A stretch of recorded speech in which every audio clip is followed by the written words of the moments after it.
That's the one thing he did. Dude, did you see what happened to Travis Hunter, the football player? No.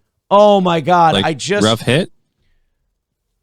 This poor fucking guy. Like, okay, you guys tell me if I should feel bad for Travis Hunter or not. So Travis Hunter was the top pick in the draft. Travis Hunter he's a two-way player. He was in Colorado, played under Deion Sanders. He was not the first overall pick, but he was like the top talent player in the draft. I think Cam Ward was the first overall pick. But Travis Hunter had this woman.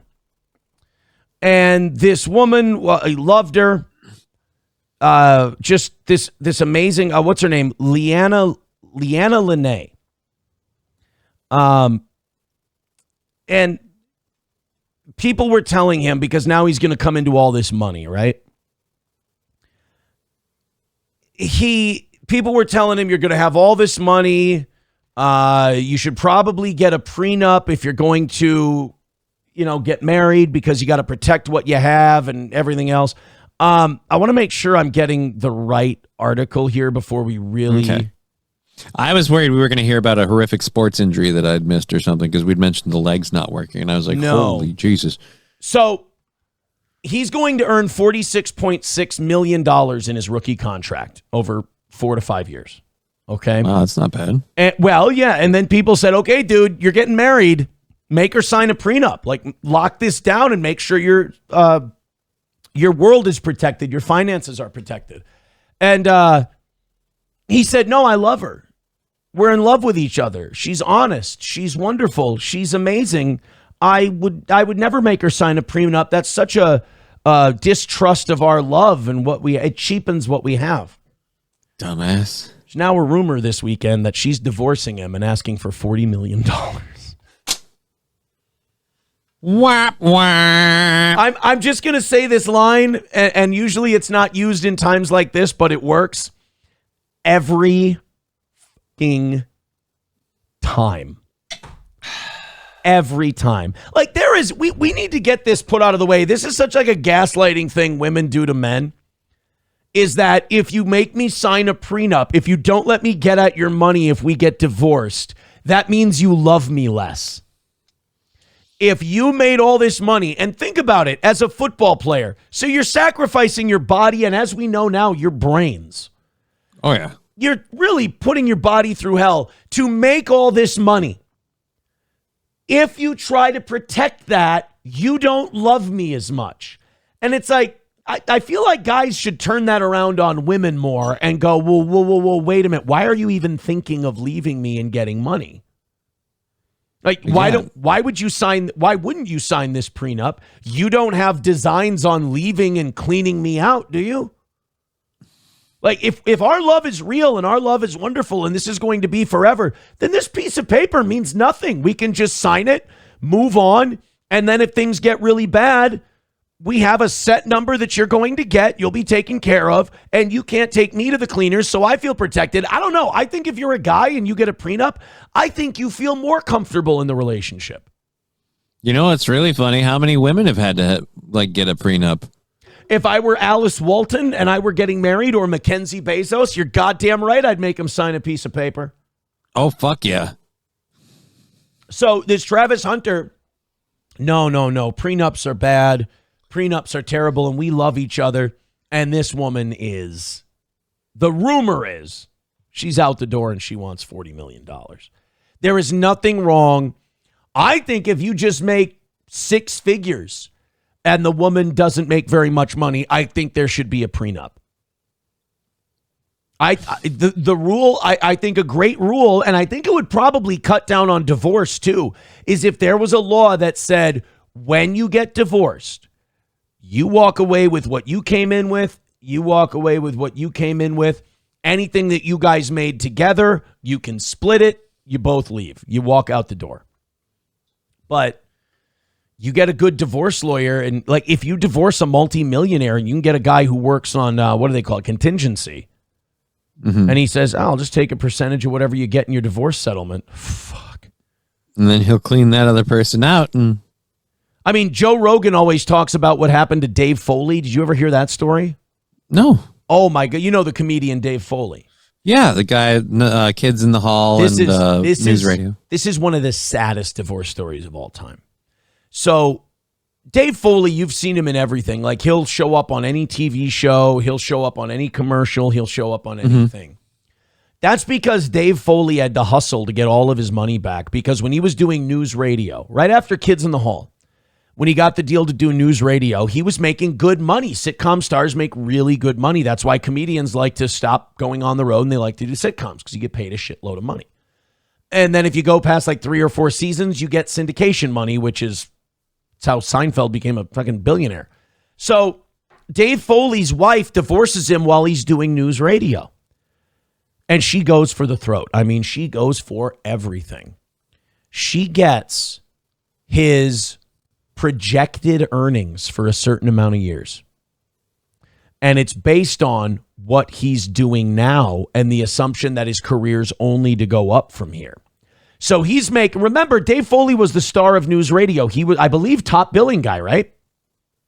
Him and Phil Hartman were neck and neck, I think, at one point, but yeah. And Maura Tierney, I think, was one of the... But anyway, Dave Foley was like one of, if not the main guys credited. Yeah. So he's making good money, probably high 6, low 7 figures a year to be doing news radio. So the judge says, you have to pay her every month based on this amount of money you're making now and future projected earnings.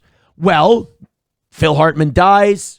News radio goes on with John Lovitz for 1 or 2 seasons, and then it's went out, and then it's done. And now Dave Foley's without a gig, but he still has to keep making these payments to his wife. It nearly bankrupts him. I mean, that's why he's doing Scrubs, he's doing SVU, he's doing commercials, he's taking bit parts in movies, he's doing like sketches in Trevor Moore's comedy special and shit like that. Anything that had a paycheck attached to it, Dave Foley would do it because he had to keep paying this wife. It's like, and it really like messed with him mentally. He really had a hard time with it naturally. And it's one of the saddest divorce stories of all time.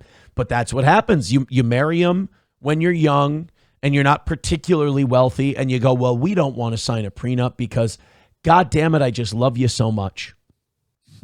But I know you don't think that the woman you love would do that to you. But they all will. But they'll cut your heart out as soon as they're out of the jacuzzi. They'll eat it in front of you. But but what will happen is they're not going to be the woman you fell in love with. They're not going to be the woman you married when you guys are getting divorced. You're going to be dealing with a completely different animal. So protect yourself, male or female. If you have a lot and you make a lot, protect your neck. Cover yourself. And if this woman says, I'm not signing a prenup because that means you don't trust me, cut her the fuck loose. Find somebody else. If she can't understand your desire to protect yourself and your future from things going bad, she's not mature enough to be in that relationship. So the rumor is circulating that Travis Hunter's wife, Leanna Lene, has filed for divorce less than 3 months into their marriage. She's also gunning for a $40 million settlement, which is all but $6.6 million of what he's set to earn in his rookie contract. Instagram. What has she done for that? Right? Been along for the ride. Instagram. I say she gets it, but she has to play a couple of games in the NFL. There you go. She has to play left guard.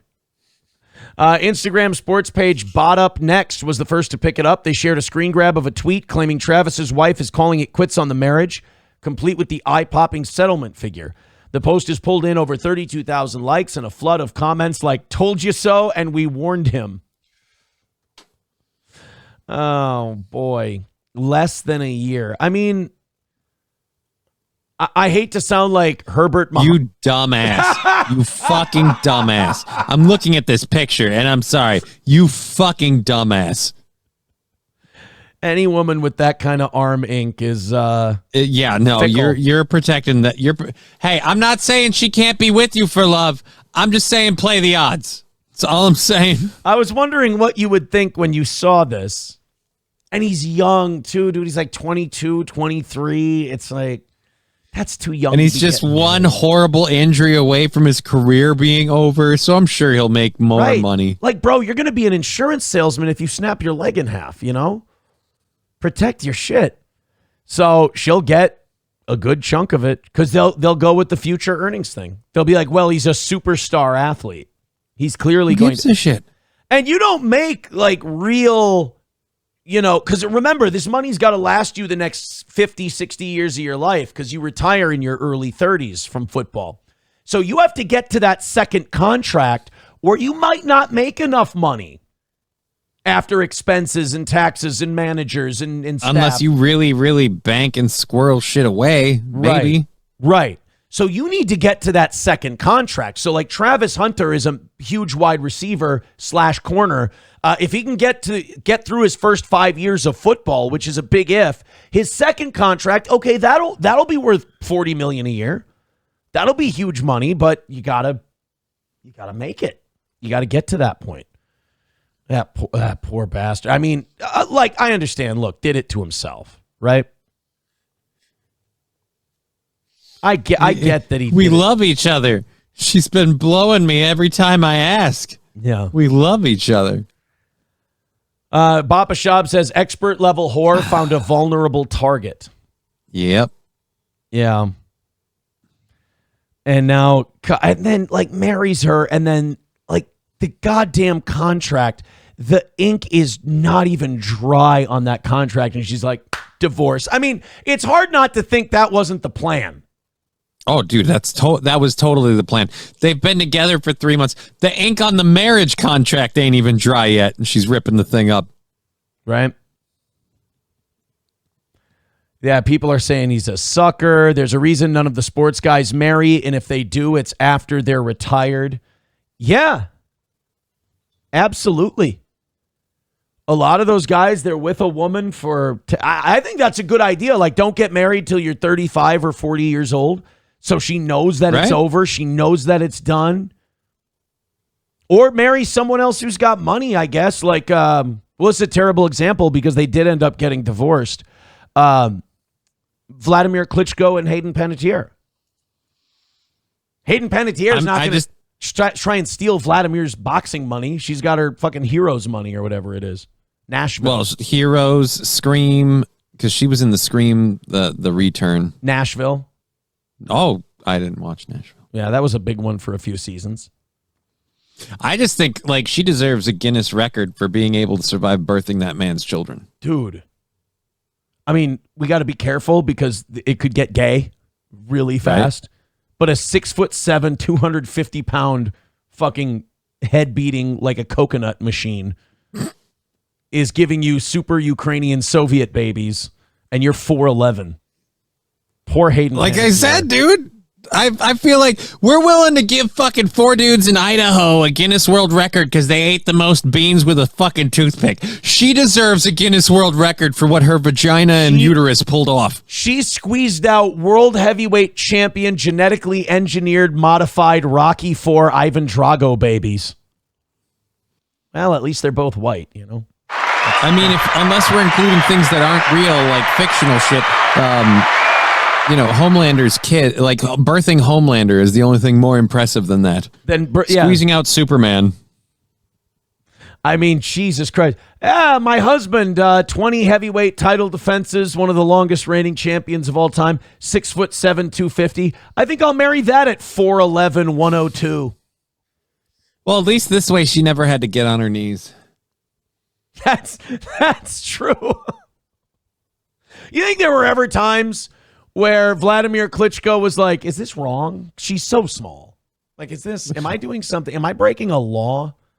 I wonder, and I don't mean this to sound as mean as it does, but did she have to have a soapbox with her when they lived so they could have a face-to-face conversation, not just for like moments of tension, but did she always like literally to speak to him have to get on her soapbox? Hayden Panettiere is the meme of equality versus equity. It's like how you fuck Vladimir Klitschko and she's the little kid standing on the box so she can see over the fence. Did she get remarried? I have no idea. I guess they're like the celebrity poster child for co-parenting too. There's a lot of articles that get written on them, like they get along really well and everything else. Wow, fuck me. They were birthing children in sin. Did you know that? No. They never got married. Engaged in 2013, had a daughter in 2014, broke up in 2018. They never got officially married. I was today years old when I found that out. She had one kid and was like, I'm not taking that dick anymore. Vladimir, I can't do this anymore. Bo Beardington with 199 says, oh, this is a good question. Does this affect where Travis Hunter is drafted in fantasy? That is one of those things where, like, remember in Casino, they said Ace Rothstein would find, Frank Lefty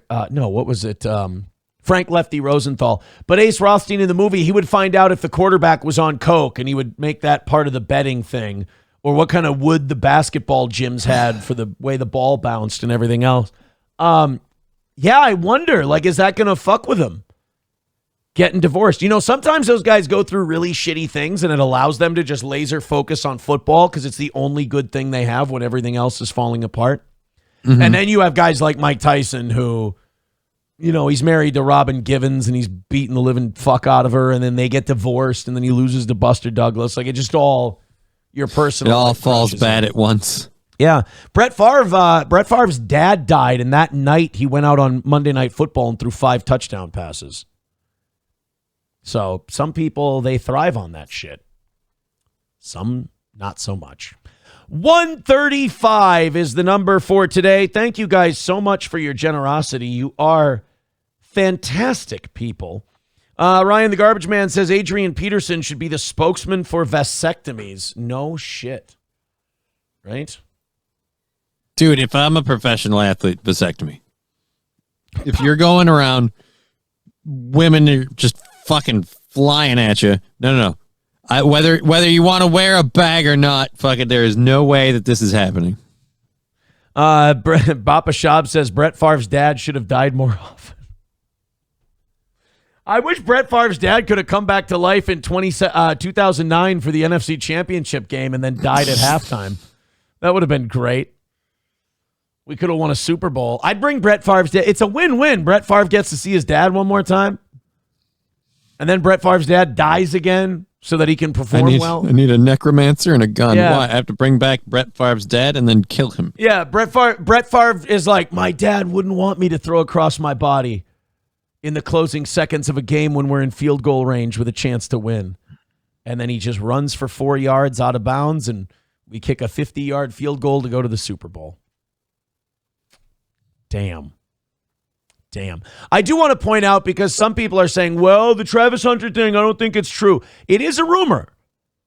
It is a rumor. But, I mean, come on. I mean, what, people just making this shit up? She looks the part. That's all I'm saying. Yeah, dude. I had zero problem believing that this is a gold digger who hooked herself a winner. Yeah.